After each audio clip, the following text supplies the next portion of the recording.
لو ورثت شركة عن أبوك ماشيها إزاي؟ زي ما هي ولا هتطورها؟ خليني أقول لك حاجة من الطب. الشركات العائلية زي المريض المزمن بالظبط. في المستشفى كان عندي مريض نوعين.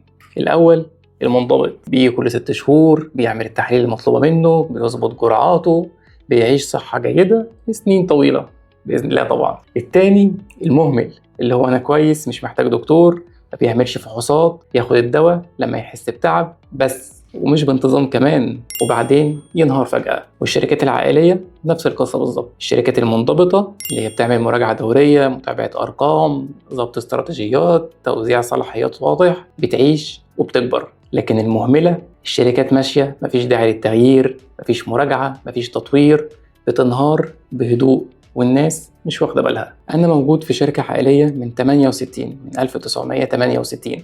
كان ممكن أقعد مرتاح وأعيش على المجد ده، لكن كنت عارف إن ده طريق الموت البطيء. الشركة العائلية محتاجة 4 حاجات. الأولى تحاليل دورية، مراجعة الأرقام. زي ما المريض المزمن محتاج تحليل سكر دوري وقياس ضغط، الشركة محتاجة مراجعة قوائم دخل وميزانيات وتقييم أداء وفحص شامل للشركة. تاني حاجة ضبط الجرعات، توزيع الصلاحيات. كل جيل ودوره، الجيل الأكبر للخبرة والرؤية، الجيل الأوسط للتنفيذ والإدارة، الجيل الجديد للابتكار والتطوير. تالت حاجة خطة علاج واضحة، الاستراتيجية. المريض محتاج خطة أكل ورياضة ودواء، وكذلك الشركة محتاجة حوكمة وخطة واضحة. 4 تعديل العلاج حسب الحالة، المرونة. لما السوق يتغير لازم نعدل.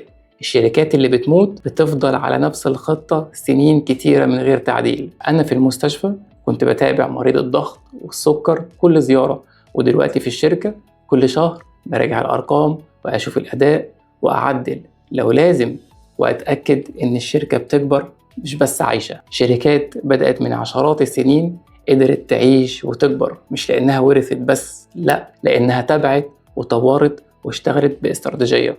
لو شركتك العائلية ما عملتش مراجعة من 6 شهور، اعتبر ده تذكير، وعلق بكلمة مراجعة في الكومنتات.